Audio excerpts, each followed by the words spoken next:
This video is brought to you by AKSIAS. Good morning all of you. Welcome to AKS IAS. ఈరోజు December 19కి సంబంధించిన current అఫైర్స్ని చూద్దాం. ఈ current అఫైర్స్ని మీకు different news papers నుంచి సేకరించడం జరిగింది. ఈనాడు, సాక్షి, హిందూ మరియు ఇండియన్ ఎక్స్ప్రెస్లో వచ్చిన ముఖ్యమైన కరెంట్ అఫైర్స్ని మీకు ఎక్స్ప్లెయిన్ చేస్తాను. ఇది యూపీఎస్సి సివిల్ సర్వీస్ ప్రిలిమ్స్ ఎగ్జామినేషన్స్కి, అదేవిధంగా ఏపీపీఎస్సి మరియు టీఎస్పీఎస్సి గ్రూప్ 1 మరియు గ్రూప్ 2 ఎగ్జామ్స్కి ఉపయోగపడే విధంగా ఈ కరెంట్ అఫైర్స్ను మీకు ఇక్కడ డిస్కస్ చేయడం జరుగుతుంది. దీంతోపాటు ఈ కరెంట్ అఫైర్స్లో ఉన్న ఇంపార్టెంట్ కీవర్డ్స్, అదేవిధంగా రెగ్యులర్గా కొన్ని ఆబ్జెక్టివ్ క్వశ్చన్స్ కూడా నేను మీకు ప్రొవైడ్ చేస్తున్నాను. ఈ క్వశ్చన్స్ మీరు ఖచ్చితంగా ప్రాక్టీస్ చేస్తూ ఉండండి. ఎందుకంటే మీకు క్వశ్చన్స్ ప్రాక్టీస్ చేయడం వలన మీరు ఈజీగా గుర్తుంచుకునే అవకాశం అనేది ఉంటుంది. కాబట్టి క్వశ్చన్స్ మీరు ప్రాక్టీస్ చేయండి. AKS IAS institute director MS Shashank గారి ఆధ్వర్యంలో మీకు ఫ్రీగా కరెంట్ అఫైర్స్ని ప్రొవైడ్ చేయడం జరుగుతుంది.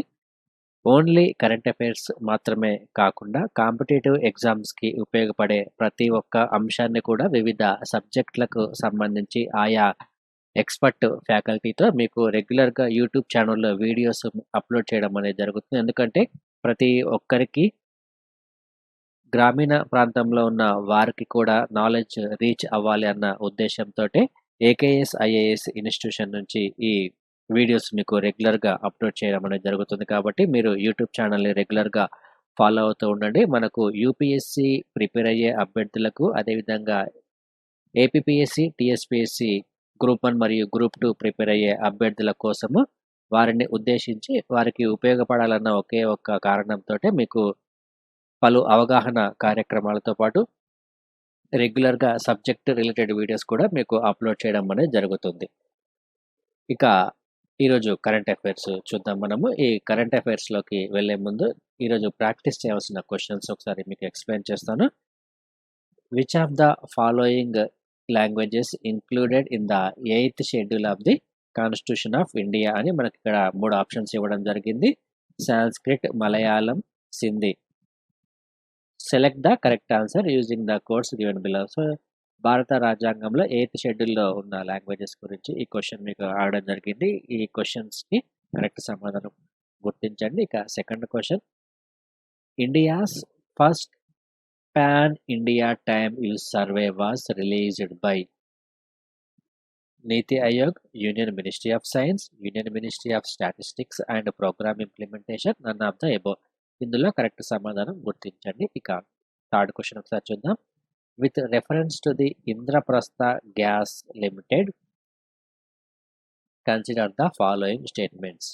ఇంద్రప్రస్థ గ్యాస్ లిమిటెడ్ అనేది మనకు రీసెంట్గా రెగ్యులర్గా వార్తల్లో రావడం అనేది జరిగింది. దాని గురించి కింద మనకు 2 స్టేట్మెంట్స్ ఇవ్వడం జరిగింది. IGL was incorporated in 1998, take over the operate the Delhi city gas distribution project from the GAIL for laying A network of gas distribution pipelines in Delhi. ఇక్కడ ఢిల్లీలో ఉన్న ఈ గ్యాస్ డిస్ట్రిబ్యూషన్ పైప్లైన్స్ ఏదైతే ఉందో ఈ గ్యాస్ డిస్ట్రిబ్యూషన్ పైప్లైన్స్ నెట్వర్క్ వేయడానికి గెయిల్తో ఈ Delhi city gas distribution ఒక ఒప్పందాన్ని కుదుర్చుకొని ఈ ఐజీఎల్ ఇంద్రప్రస్థ గ్యాస్ లిమిటెడ్ దీన్ని ఆపరేట్ చేయడం అనేది జరుగుతుంది. The company started as a joint venture between the GAIL, Bharat petroleum and government of Delhi.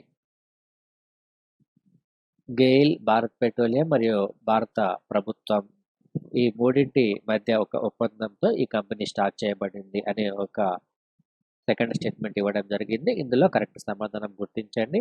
ఇక ఈరోజు కరెంట్ అఫైర్స్లో కనుక ముఖ్యంగా మనం గమనిస్తే first topic, government world bank science 400 million projects to protect the India's poor from Covid impact అని ఒక అంశం మనకు ఇక్కడ ఇవ్వడం జరిగింది. ఇందులో మనం ముఖ్యంగా గుర్తుంచుకోవాల్సింది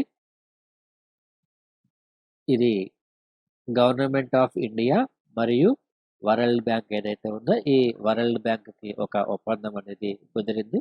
ఈ ఒప్పందంలో భాగంగా దాదాపుగా 400 మిలియన్ ప్రాజెక్ట్స్కి సంబంధించి భారత ప్రభుత్వానికి సహాయం చేయడానికి వరల్డ్ బ్యాంక్ ఒప్పుకోవడం జరిగింది.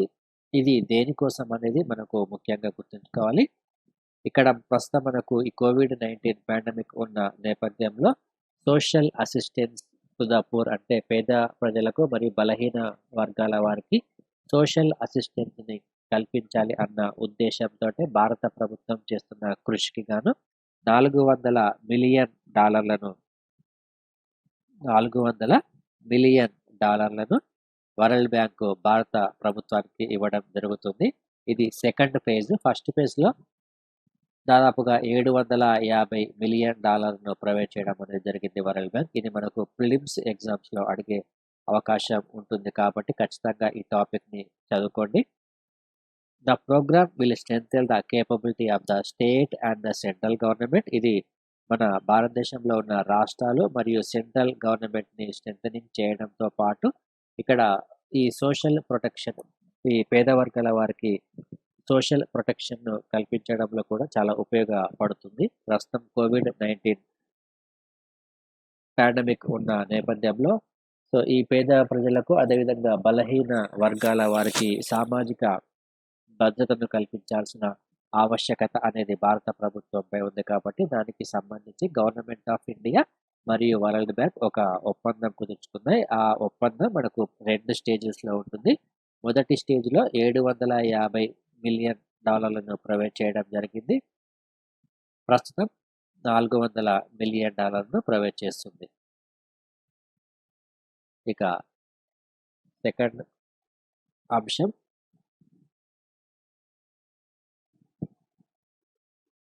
India Austria cooperation in road infrastructure sector అనే ఒక అంశం మనకి ఇక్కడ ఇవ్వడం జరిగింది. A memorandum of understanding was signed between the India, Austria, Bharat మరియు ఆస్ట్రియాల మధ్య ఒక ఒప్పందం అనేది కుదిరింది. ఇది సాంకేతిక సహకారంలో భాగంగా ముఖ్యంగా రవాణా వ్యవస్థకి సంబంధించి రోడ్ ఇన్ఫ్రాస్ట్రక్చర్ సెక్టార్ ఏదైతే ఉందో ఈ రోడ్ ఇన్ఫ్రాస్ట్రక్చర్కి సంబంధించి న్యూఢిల్లీలో ఉన్న ఈ రోడ్ ఇన్ఫ్రాస్ట్రక్చర్కి టెక్నాలజీ కోఆపరేషన్లో భాగంగా భారత్ మరియు ఆస్ట్రియాల మధ్య కుదిరిన ఒప్పందంగా మనం దీన్ని చెప్పుకోవచ్చును. ఆస్ట్రియాల మధ్య కుదిరిన ఒప్పందము దేనికోసం అంటే న్యూఢిల్లీలో ఉన్న రవాణా వ్యవస్థకి సంబంధించి ముఖ్యంగా రోడ్డు రవాణాకి సంబంధించి సాంకేతిక సహకారాన్ని అందించడానికి భారత్ మరియు ఆస్ట్రియాల మధ్య ఒక ఒప్పందం అనేది కుదిరింది. ఇందులో వివిధ అంశాలను ఇక్కడ ఇవ్వడం జరిగింది. రోడ్డు ట్రాన్స్పోర్టేషన్, అదేవిధంగా రోడ్ హైవేస్, ఇన్ఫ్రాస్ట్రక్చర్ డెవలప్మెంట్ మరియు management, administration, road safety and intelligent transport system. ఈ వివిధ రకాల అంశాలలో సహకారం కోసము భారత్ మరియు ఆస్ట్రియా దేశాల మధ్య ఈ ఒప్పందం అనేది కుదిరింది.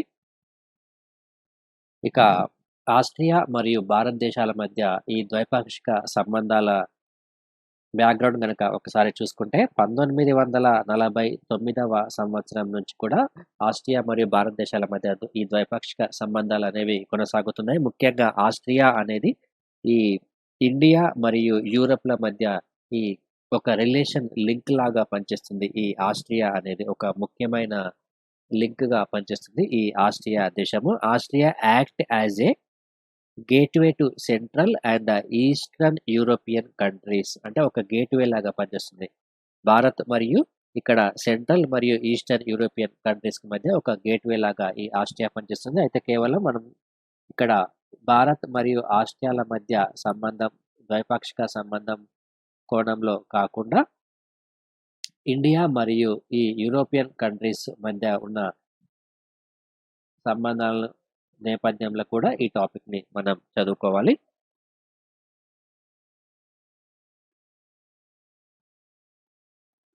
ఇక నెక్స్ట్ టాపిక్ తీసుకుందాం. First centre of excellence for skill development in power sector. Power సెక్టార్లో ఒక స్కిల్ డెవలప్మెంట్ సెంటర్ని ఏర్పాటు చేయడం అనేది జరిగింది. ఇది first centre of the skill excellence for the skill development. Skill India has established, ఇక్కడ ఇంపార్టెంట్ కీవర్డ్ వచ్చేసి skill India established for the centre of excellence in for skill development in power sector. Power సెక్టార్‌లో ఈ skill development కేంద్రాన్ని ఏర్పాటు చేయడం అనేది జరిగింది. ఎక్కడ అంటే లొకేషన్ చాలా important. National institute of solar energy గురుగ్రామ్‌లో దీనిని ఏర్పాటు చేయడం జరిగింది. ఇది హర్యానా రాష్ట్రంలో ఉంటుంది ఇది గురుగ్రామ్ అనేది.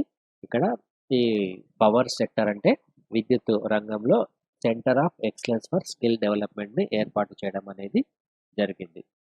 ఇది కొలాబరేషన్ ఎవరెవరితో అంటే ministry of skill development and entrepreneurship, government of India, along with the ministry of the national education and the youth, government of France and Schneider electric.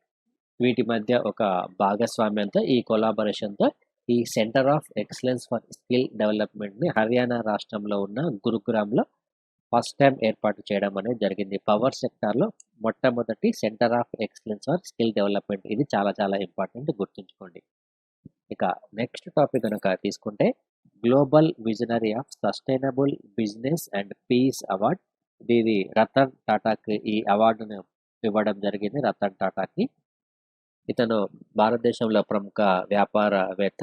So ఇక్కడ Indo Israel chamber of commerce ఓపెనింగ్‌లో భాగంగా ఇక్కడ పాలస్తీనా ప్రాంతంలో శాంతిని పరిరక్షించడానికి ఇతను చేసిన అనేక రకమైన ఇన్నోవేషన్స్ ఏవైతే ఉన్నాయో, ఆ ఇన్నోవేషన్స్‌ను ప్రోత్సహించినందుకు గాను global visionary of sustainable business and peace అవార్డును ఇతనికి ఇవ్వడం మనం ఇక్కడ గమనించాల్సిన అంశం. ఇది మనకు ప్రిలిమ్స్‌లో ఫ్యాక్చువల్ ఇన్ఫర్మేషన్‌లో భాగంగా అడిగే అవకాశం ఉంటుంది. ఇక నెక్స్ట్ టాపిక్ గనక తీసుకుంటే human freedom index. Human freedom index విడుదల చేయడం జరిగింది. దీన్ని విడుదల చేసింది క్యాటో ఇన్‌స్టిట్యూట్. దీనిని విడుదల చేయడం జరిగింది. ఈ పేరు గుర్తుంచుకోండి. క్యాటో ఇన్‌స్టిట్యూట్ మనకు చాలా చాలా ఇంపార్టెంట్. అయితే ఈ హ్యూమన్ ఫ్రీడమ్ ఇండెక్స్‌లో మన భారతదేశం యొక్క ర్యాంక్ కనుక చూసుకుంటే మొత్తం 162 దేశాల ఈ రిపోర్టును తీసుకుంటే మన భారతదేశం యొక్క ర్యాంక్ వచ్చేసి 111వ స్థానంలో ఉంది. 111వ స్థానంలో ఉంది human freedom index. Human freedom index 2020 report ఇది. దీన్ని విడుదల చేసింది Cato institute. India registered a score of 6.43 which is lower than the average human freedom rating of 6.93. అంటే మొత్తం ఈ human freedom index average score ఎంత అంటే 6.93గా ఉంటే మన భారతదేశంలో ఈ హ్యూమన్ ఫ్రీడమ్ ఇండెక్స్ ఎంత స్కోర్ ఉందంటే 6.43గా ఉందంటే యావరేజ్ కంటే తక్కువగా ఉందని మనం ఇక్కడ గమనించాలి. ఇక మన భారతదేశంలో పర్సనల్ ఫ్రీడమ్ ఇండెక్స్‌కి సంబంధించి స్కోర్ వచ్చేసి 6.30గా ఉంది. అదేవిధంగా ఎకనామిక్ ఫ్రీడమ్‌కి సంబంధించి 6.56గా ఉంది. ఈ హ్యూమన్ ఫ్రీడమ్ ఇండెక్స్ మన నైబరింగ్ దేశాలతో గనక కంపారిజన్ చేసుకుంటే పాకిస్తాన్ 140వ స్థానంలో ఉంది. బంగ్లాదేశ్ 139, చైనా 129. అయితే మన భారతదేశం కంటే తక్కువ ర్యాంక్ వచ్చింది 108. భూటాన్‌కి వచ్చింది, శ్రీలంకకు వచ్చింది, నేపాల్. ఈ 3 మన భారతదేశం కంటే కొంచెం మెరుగైన స్థితిలో ఉన్నాయని మనం చెప్పుకోవచ్చును. ఇక టాప్ 10 కంట్రీస్ కనుక తీసుకుంటే ఫస్ట్ ప్లేస్ న్యూజిలాండ్ ఉంది. Second place Switzerland. ఆ తర్వాత Hong Kong, Denmark, Australia, Canada, Ireland, Estonia. మనకు ఫస్ట్, సెకండ్, థర్డ్ ఈ 3 ఎగ్జామినేషన్ పాయింట్ ఆఫ్ వ్యూలో గుర్తుంచుకోవాల్సిన అంశాలు. ఇక మన భారతదేశం యొక్క ర్యాంక్ వచ్చేసి 111గా ఉంది. ఈ ఇండెక్స్ మొత్తం 76 ఇండికేటర్స్‌తో రూపొందించడం జరుగుతుంది. ఇందులో పర్సనల్ అండ్ ఎకనామిక్ ఫ్రీడమ్‌కి సంబంధించిన ఇండికేటర్స్ ఇందులో ఉంటాయి. అందులో మనకు ముఖ్యంగా ఇక్కడ కొన్ని అంశాలు ఇక్కడ ఇవ్వడం జరిగింది. Rule of law, security and safety. అంటే రూల్ ఆఫ్ లా అంటే అందరికీ ఒకే రకమైన న్యాయము. సెక్యూరిటీ అండ్ సేఫ్టీ, రిలీజియన్ అంటే మతపరంగా, legal system and property rights, access to sound money. ఇవి కొన్ని అంశాలే. మిగతా ఈ మొత్తం 76 అంశాల ఆధారంగా ఈ హ్యూమన్ ఫ్రీడమ్ ఇండెక్స్‌ని రూపొందించడం జరుగుతుంది. ఇక నెక్స్ట్ టాపిక్ కనుక తీసుకుంటే parliamentary panel calls for migrant workers database అనే ఒక అంశం మనకి ఇక్కడ ఇవ్వడం జరిగింది. ఇక్కడ ఇటీవల ఈ కోవిడ్-19 పాండమిక్ వచ్చిన నేపథ్యంలో ఈ మైగ్రెంట్ వర్కర్స్‌కి సంబంధించి అనేక రకమైన అంశాలు మనకు రెగ్యులర్‌గా వార్తల్లో రావడం జరిగింది. అయితే ప్రస్తుతం ఈ ఒక నేషనల్ డేటాబేస్ ఏదైతే ఉందో ఈ మైగ్రెంట్ వర్కర్స్‌కి సంబంధించి ఈ డేటాను సేకరించాల్సిందిగా ఇక్కడ ఒక నిర్ణయం తీసుకోవడం అనేది మనం గమనించాల్సిన అంశం. అయితే ప్రస్తుతం ఈ కోవిడ్-19 వచ్చిన తర్వాత ఇక్కడ ఈ మైగ్రెంట్ వర్కర్స్‌కి సంబంధించి అనేక రకమైన సమస్యలను మనం ఎదుర్కోవడం జరిగింది. అయితే భవిష్యత్తులో ఇటువంటి సమస్యలు జరగకుండా ప్రభుత్వం అందించే సహాయ సహకారాలు వారికి ఖచ్చితంగా చేరాల్సిన అవసరం అనేది ఉంది. అటు ఖచ్చితంగా చేరాలి అంటే వారి యొక్క డేటాబేస్ అనేది ఖచ్చితంగా భారత ప్రభుత్వం దగ్గర ఉండాలి. దానికి సంబంధించి ఈ మైగ్రెంట్ వర్కర్స్‌కి సంబంధించిన డేటాను కూడా కలెక్ట్ చేయవలసిందిగా ఒక నిర్ణయం తీసుకోవడం అనేది జరిగింది. అదేవిధంగా ఇక్కడ ఎపిడమిక్ డిసీజ్ యాక్ట్ 1897 ఏదైతే ఉందో ఈ ఎపిడమిక్ డిసీజ్ యాక్ట్ 1897 కూడా ఒకసారి రివ్యూ చేయవలసిందిగా ఇక్కడ హోమ్ అఫైర్స్ స్టాండింగ్ కమిటీ ఇక్కడ ఒక ప్రతిపాదన తీసుకురావడం అనేది మనం గమనించాల్సిన అంశం. ఇక్కడ ఈ రిపోర్టు నివేదికకు సంబంధించి ఈ కమిటీ యొక్క అధ్యక్షుడు ఆనంద్ శర్మ. ఇతను ఈ రిపోర్ట్ పేరు వచ్చేసి management of COVID-19 pandemic and related issues. దీనికి సంబంధించి ఒక నివేదికను వీరు రూపొందించడం అనేది జరిగింది. ఇక్కడ ఈ ఎపిడమిక్ డిసీజ్ యాక్ట్ ఏదైతే ఉందో ఈ ఎపిడమిక్ డిసీజ్ యాక్ట్ను కూడా మరొకసారి రివ్యూ చేయాల్సిన అవసరం అనేది ఉంది. అదేవిధంగా నేషనల్ డిజాస్టర్ మేనేజ్మెంట్ యాక్ట్ ఏదైతే ఉందో నేషనల్ డిజాస్టర్ యాక్టింగ్లో ఉన్న ఈ ప్రొవిజన్స్ ఏవైతే ఉన్నాయో ఆ ప్రొవిజన్స్‌ని కూడా మరొకసారి రివ్యూ చేయవలసిన అవసరం అనేది ఉంటుంది. ఇక్కడ ఈ 1897 యాక్ట్ ఏదైతే ఉందో ఈ 1897 యాక్ట్ అనేది దాదాపుగా 123 సంవత్సరాల క్రితము రూపొందించిన చట్టం ఇది. అంటే బ్రిటిష్ పరిపాలన కాలంలో ఈవెన్ మనకు ఈ స్వైన్ ఫ్లూ వచ్చిన దానికంటే ముందు ఈ చట్టాన్ని రూపొందించాల్సింది. అయితే ప్రస్తుతం ఉన్న పరిస్థితులకు అనుగుణంగా ఈ చట్టంలో కూడా కీలకమైన మార్పులను తీసుకురావాల్సిన అవసరం అనేది ఉంది. అదేవిధంగా భవిష్యత్తులో ఎదురయ్యే ఈ పాండమిక్ సమస్యలు వలన కూడా వాటిని పరిష్కరించుకునేందుకు కూడా ఈ చట్టంలో మరికొన్ని సవరణలు తీసుకురావాల్సిన అవసరం అనేది ఉన్న కోణంలో ఈ చట్టాన్ని మళ్ళొకసారి రివ్యూ చేయవలసిన అవసరం అనేది ఉంటుంది. ఇక నెక్స్ట్ టాపిక్ కనుక తీసుకుంటే supreme court fines high court order and AP government disturbing అనే ఒక అంశం మనకు ఇక్కడ ఇవ్వడం జరిగింది. ఇది మనకు ఆంధ్రప్రదేశ్ కోణంలో అదేవిధంగా నేషనల్ కరెంట్ అఫైర్స్లో భాగంగా చదువుకోవాలి. ఇక్కడ రాజ్యాంగ విచ్ఛిన్నం ఉత్తర్వులపై సుప్రీంకోర్టు ఒక స్టేని విధించడం మనం ఇక్కడ గమనించాల్సిన అంశము. అసలు ఆంధ్రప్రదేశ్ రాష్ట్రంలో రాజ్యాంగ విచ్ఛిన్నం దీన్నే కాన్స్టిట్యూషన్ బ్రేక్ డౌన్గా ఇక్కడ చెప్పడం జరిగింది. ఈ కాన్స్టిట్యూషన్ బ్రేక్ డౌన్ అనేది జరుగుతుందా లేదా అన్న అంశాన్ని పరిశీలించమని ఆంధ్రప్రదేశ్ హైకోర్టు అక్టోబర్ 1న జారీ చేసిన ఆదేశాలు ఏవైతే ఉన్నాయో ఆ ఆదేశాలపై సుప్రీంకోర్టు ప్రస్తుతం స్టేని విధించడం జరిగింది. ఇక నెక్స్ట్ మళ్ళీ ఆర్డర్స్ వచ్చేంత వరకు ఎటువంటి విచారణ కూడా చేపట్టవద్దని కూడా సుప్రీంకోర్టు ఇక్కడ ఆదేశించడం జరిగింది. ఇక నెక్స్ట్ టాపిక్ కనుక తీసుకుంటే బలగాల ఉపసంహరణకు ప్రయత్నాలు కొనసాగిద్దాం అని భారత్ మరియు చైనా దేశాలు ఒక నిర్ణయం తీసుకోవడం అనేది జరిగింది. ప్రస్తుతం మనకు చూస్తున్నాం గత కొంతకాలంగా భారత్ మరియు చైనా దేశాల మధ్య ఈ తూర్పు లడాక్ సరిహద్దు ప్రాంతం ఏదైతే ఉందో ఈ సరిహద్దు ప్రాంతంలో ఈ వివాదం అనేది కొనసాగుతుంది. అయితే ఇక్కడ ఈ తూర్పు లడాక్ సరిహద్దు ప్రాంతంలో భారీగా చైనా తన యొక్క సైన్యాలను మోహరించింది. అదేవిధంగా భారతదేశం కూడా తన యొక్క సైన్యాన్ని మోహరించడం అనేది జరిగింది. అయితే ప్రస్తుతం సాధ్యమైనంత త్వరగా ఈ సైనిక బలగాలను వెనక్కి తీసుకునేందుకు ప్రయత్నాలు చేస్తాయని భారత్ మరియు చైనా దేశాలు ఇక్కడ ఒక కీలకమైన నిర్ణయం తీసుకోవడం అనేది జరిగింది. ఇక్కడ ఇరు దేశాల మధ్య జరిగిన దౌత్య స్థాయి చర్చల్లో భాగంగా గత 7 నెలల నుంచి కొనసాగుతున్న ఈ సైనిక ప్రతిష్టంభన ఏదైతే ఉందో దీనిపై ఒక నిర్ణయానికి రావడం అనేది మనం ఇక్కడ గమనించాల్సిన అంశం. ముఖ్యంగా ఈ భారత్ మరియు చైనాకి సంబంధించి ఈ సరిహద్దు వ్యవహారాలపై గత కొంతకాలంగా చర్చలనేవి కొనసాగుతున్నాయి. దీనికి సంబంధించి ప్రస్తుతం జరిగిన ఈ మీటింగ్ ఏదైతే ఉందో ఈ మీటింగ్‌లో ఈ డెసిషన్ తీసుకున్నారు. ఇక నెక్స్ట్ టాపిక్ గనక తీసుకుంటే యుద్ధ రీతులు మారుతున్నాయి అనే ఒక అంశం మనకి ఇక్కడ ఇవ్వడం జరిగింది. ప్రపంచ వ్యాప్తంగా గనక చూసుకుంటే వివిధ దేశాల మధ్య జరిగే వివాదాస్పదమైన ఘర్షణలు కానీ, యుద్ధపూర్వకమైన వాతావరణం కానీ ఏదైతే ఉందో అది ప్రస్తుత తరుణంలో ఈ యుద్ధ పద్ధతి అనేది మారుతుందని ఇక్కడ రక్షణ శాఖ మంత్రి రాజ్‌నాథ్ సింగ్ ఒక కీలకమైన వ్యాఖ్యలు చేయడం అనేది జరిగింది.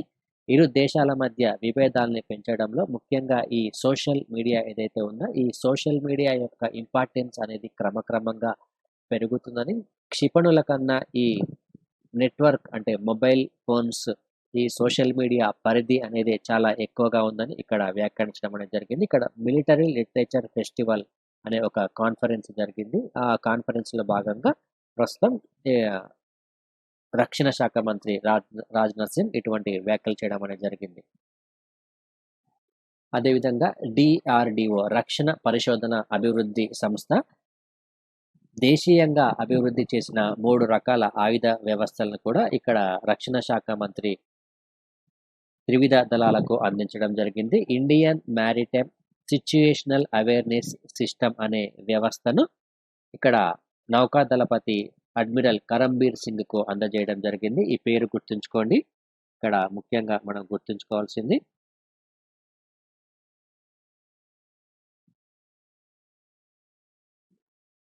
Indian maritime situational awareness system అనే వ్యవస్థ. సో, దీన్ని రూపొందించింది ఎవరంటే రక్షణ పరిశోధన అభివృద్ధి సంస్థ DRDO దీనిని డెవలప్ చేయడం జరిగింది. ఇది దేశీయంగా అభివృద్ధి చెందిన 3 రకాల ఆయుధ వ్యవస్థలను కలిగి ఉన్న సిస్టమ్ ఇది.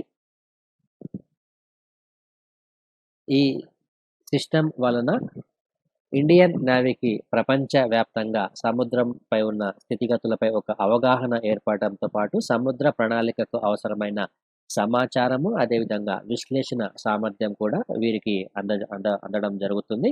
ఇక అస్త్రా మార్క్ 1 అనే క్షిపణి ఇది కూడా గుర్తుంచుకోండి. అస్త్రా మార్క్ 1 అనే క్షిపణి. ఈ క్షిపణి వ్యవస్థను వైమానిక దళాధిపతి ఎయిర్ చీఫ్ మార్షల్ RKS భదౌరియకు రాజ్‌నాథ్ సింగ్ అందించడం జరిగింది. అస్త్రా మార్క్ 1 అనే క్షిపణిని.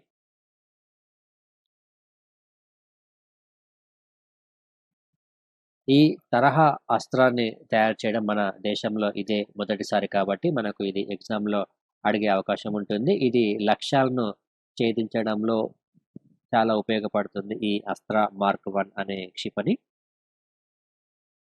ఇక నెక్స్ట్ టాపిక్ తీసుకుంటే విద్యుత్ రంగ సంస్థల బలోపేతమే లక్ష్యం అని ఒక అంశం మనకి ఇక్కడ ఇవ్వడం జరిగింది. ఇది ఇంధన పరిరక్షణ అవార్డులను అందించిన సందర్భంగా ఇక్కడ విద్యుత్ రంగ సంస్థల యొక్క బలోపేతాన్ని ఏ విధంగా చేపట్టాలని కూడా ఆంధ్రప్రదేశ్ ప్రభుత్వం భవిష్యత్తులో మరికొన్ని నిర్ణయాలు తీసుకోవడం జరుగుతుంది. అయితే ఇక్కడ ఈ విద్యుత్ రంగంలో కొన్ని అవార్డ్స్‌ని ఇక్కడ ఇవ్వడం జరిగింది. గోల్డ్ కేటగిరీలో భాగంగా ఇంధన పరిరక్షణ అవార్డు 2020లో గోల్డ్ కేటగిరీలో విశాఖలోని STPC సింహాద్రి, కర్నూలులో ఉన్న Shri Jayajyothi cements private limited, Tirupati municipal corporation అవార్డును సొంతం చేసుకోవడం జరిగింది. ఇక సిల్వర్ కేటగిరీలో Shri Damodaram Sanjeevaiah thermal power station, కడపలో ఉన్న Dalmia cements, Machilipatnam municipal corporation ఈ అవార్డును పొందడం జరిగింది. ఇక విశాఖలో ఉన్న EPDCL సంస్థ సర్టిఫికేట్ ఆఫ్ మెరిట్‌కు ఎంపిక అవ్వడం మనం ఇక్కడ గమనించాల్సిన అంశము. ఈ అవార్డులు దేనికి సంబంధించినవంటే ఇంధన పరిరక్షణ అవార్డులకి సంబంధించినవి. ఇది మనకు ప్రిలిమ్స్‌లో అడిగే అవకాశం ఉంటుంది. ఇక నెక్స్ట్ టాపిక్ గనక తీసుకుంటే ఆంధ్రప్రదేశ్ రాష్ట్రానికి సంబంధించిన అంశం ఇది.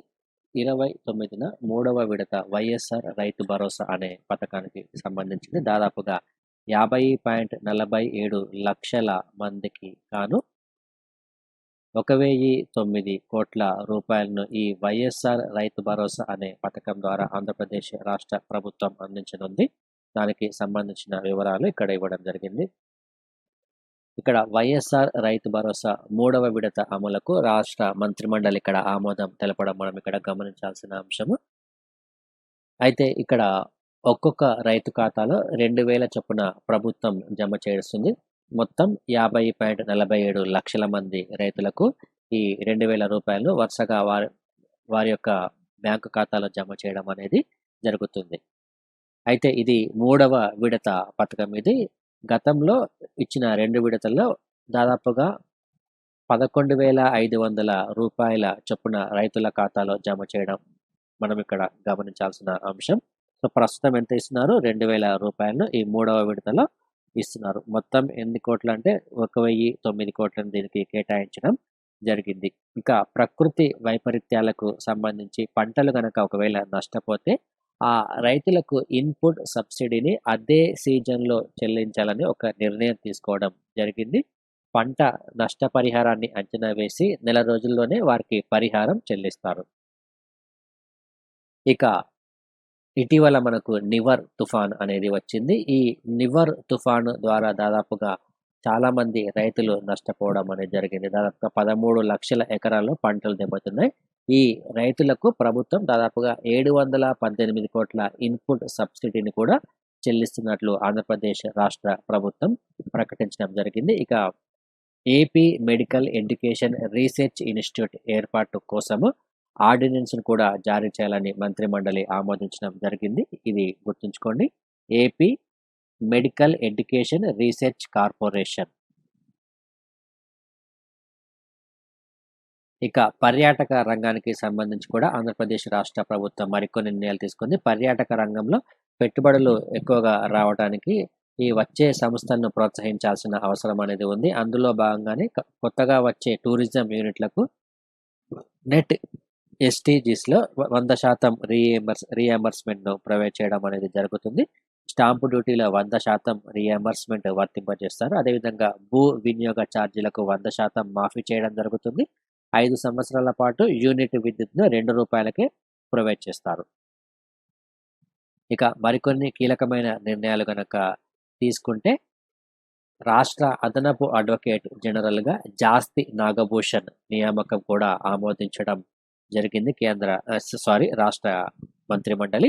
ఇక్కడ మరొక అంశం పులివెందులలో ఉన్న ఇన్స్టిట్యూట్ ఆఫ్ రూరల్ మేనేజ్మెంట్ ఏర్పాటుకు కూడా ఒక ఆమోద ముద్రను వేయడం జరిగింది. ఇన్స్టిట్యూట్ పులివెందులలో ఎక్కడ ఉంటుంది? పులివెందులలో ఇన్స్టిట్యూట్ ఆఫ్ రూరల్ మేనేజ్మెంట్. ఈ లొకేషన్ చాలా ఇంపార్టెంట్.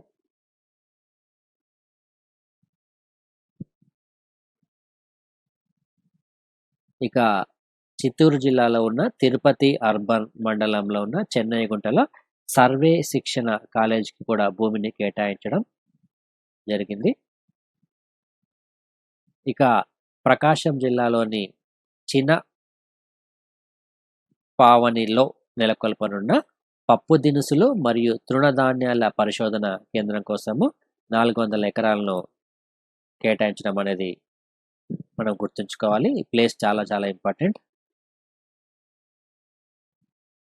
పప్పు దినుసులు మరియు తృణధాన్యాల పరిశోధన కేంద్రం. ఇక నిన్న ఇచ్చిన క్వశ్చన్స్కి ఆన్సర్స్ చూద్దాం. Muga silk recently in news is from which among the following states అని ఇక్కడ మనకు ఇవ్వడం జరిగింది. ముగా సిల్క్ని ఎక్కడ ఏర్పాటు చేశారు? ఇక్కడ ముగా సిల్క్ అనేది రీసెంట్గా వార్తల్లో చాలా ఎక్కువగా వచ్చింది. ఈ ముగా సిల్క్ అనేది ఏ రాష్ట్రంలో ఉంది అనేది మనకి ఇక్కడ క్వశ్చన్. దీనికి సమాధానం వచ్చేసి అస్సాం. సో అస్సాంలో ఎక్కువగా ఈ ముగా సిల్క్ అనేది ఉంటుంది. ఇక second question, the proposed Daulasidh hydro project will be located in which among the following states అని ఇక్కడ ఇవ్వడం జరిగింది. దీనిని ఇటీవల ప్రధానమంత్రి నరేంద్ర మోడీ అనౌన్స్ చేయడం అనేది జరిగింది. 66 మెగావాట్స్ దౌలాసిద్ హైడ్రో ప్రాజెక్ట్ ఇది హిమాచల్ ప్రదేశ్లో ఉంటుంది. హిమాచల్ ప్రదేశ్లోని హమీర్పూర్ అనే ప్రాంతంలో ఈ హైడ్రో పవర్ ప్రాజెక్ట్ అనేది ఉంటుంది. ఈ ప్లేస్ గుర్తుంచుకోండి. హమీర్పూర్ అనే ప్రాంతంలో రీసెంట్గా దీన్ని ప్రధానమంత్రి నరేంద్ర మోడీ అనౌన్స్ చేయడం జరిగింది. దీనికి రాష్ట్రం వచ్చేసి హిమాచల్ ప్రదేశ్ రాష్ట్రం ఇది. Next, Atal tunnel, the world's longest highway tunnel was built in which among the following. Atal tunnel అనేది ఇటీవల మనకు వార్తల్లో రావడం అనేది జరిగింది. దాదాపుగా 9.02 కిలోమీటర్స్ లాంగ్ టన్నెల్ ఇది. ఈ టన్నెల్ అనేది ఎక్కడ ఉంది అనేది మనకి ఇక్కడ క్వశ్చన్. అయితే దీనికి పీర్పంజల్ రేంజ్లో ఉంటుంది ఇది నిన్న ఇచ్చిన క్వశ్చన్స్కి ఆన్సర్స్. ఇక ఏకేఎస్ ఐఏఎస్ అందించే యూపీఎస్సి సివిల్ సర్వీస్ కోచింగ్కి సంబంధించి ప్రిలిమ్స్ కమ్ మెయిన్స్ బ్యాచ్ అనేది మనకు 24th డిసెంబర్కి స్టార్ట్ అవుతుంది. ఇందులో మనకు ప్రిలిమ్స్ 2 పేపర్స్, అదేవిధంగా మెయిన్స్ అన్ని జనరల్ స్టడీస్ పేపర్స్కి కోచింగ్ అనేది ఉంటుంది. ఈ కోచింగ్ అనేది ఢిల్లీ ఫ్యాకల్టీతో కోచింగ్ అనేది ప్రొవైడ్ చేస్తున్నాము. ఢిల్లీలో ఉన్న ఇంపార్టెంట్ సబ్జెక్ట్ అన్ని సబ్జెక్ట్స్ల ఫేమస్ ఫ్యాకల్టీతో ఈ కోచింగ్ అనేది ఉంటుంది. ఈ కోచింగ్తో పాటు మనకు టెస్ట్ సిరీస్, ప్రిలిమ్స్ మరియు మెయిన్స్ టెస్ట్ సిరీస్ కూడా ఉంటుంది. ఇక ఆప్షనల్ సబ్జెక్ట్స్ కూడా కోచింగ్ అనేది ఉంటుంది. ఇందులో మనకు sociology, anthropology, public administration, political science, Geography, Telugu literature ఈ కోచింగ్ అనేది ఈ సబ్జెక్ట్స్కి ప్రొవైడ్ చేస్తున్నాము. సో మీకు మరింత సమాచారం కోసము AKSIAS.com అనే వెబ్సైట్ని విజిట్ చేయొచ్చు. అదేవిధంగా 8448449709 అనే నెంబర్కి కాల్ చేస్తే మీకు మరింత సమాచారం లభిస్తుంది. సో మనకు డేట్ గుర్తుంచుకోండి, 24th డిసెంబర్కు కొత్త బ్యాచ్ స్టార్ట్ అవుతుంది. ఇక ఏపీఎస్సి మరియు టీఎస్పీఎస్సికి సంబంధించి ఇది ఇంగ్లీష్ మీడియము, అదేవిధంగా తెలుగు మీడియంలో కోచింగ్ని ప్రొవైడ్ చేస్తున్నాము. ఇందులో మనకు కోచింగ్తో పాటు టెస్ట్ సిరీస్ కూడా ఉంటుంది. అదేవిధంగా మెటీరియల్ కూడా ప్రొవైడ్ చేయడం జరుగుతుంది. ప్రస్తుతం దీనికి సంబంధించిన అడ్మిషన్స్ అనేవి జరుగుతున్నాయి. మీకు మరిన్ని వివరాలు కావాలనుకుంటే 8448449709 అనే నెంబర్కి కాల్ చేయండి. ఇది ఏకేఎస్ ఐఏఎస్ అందించే కోర్సెస్కి సంబంధించిన సమాచారం. అదేవిధంగా మరింత సమాచారం కోసము, మెటీరియల్ కోసము ఏకేఎస్ ఐఏఎస్ ఎడ్యునేషన్ అనే యాప్ను గూగుల్ ప్లే స్టోర్లో మీరు డౌన్లోడ్ చేసుకోవచ్చు. అదేవిధంగా edunation.akesias.com అనే వెబ్సైట్ని కూడా మీరు విజిట్ చేయొచ్చు. ఇది మనకు ఓవరాల్గా ఈరోజు ఉన్న కరెంట్ అఫైర్స్. ఈ కరెంట్ అఫైర్స్ మీకు రెగ్యులర్గా అప్డేట్ కావడానికి ఏకేఎస్ ఐఏఎస్ యూట్యూబ్ ఛానల్ని సబ్స్క్రైబ్ చేసుకోండి. Thank you friends. Thank you. This video is brought to you by AKSIAS.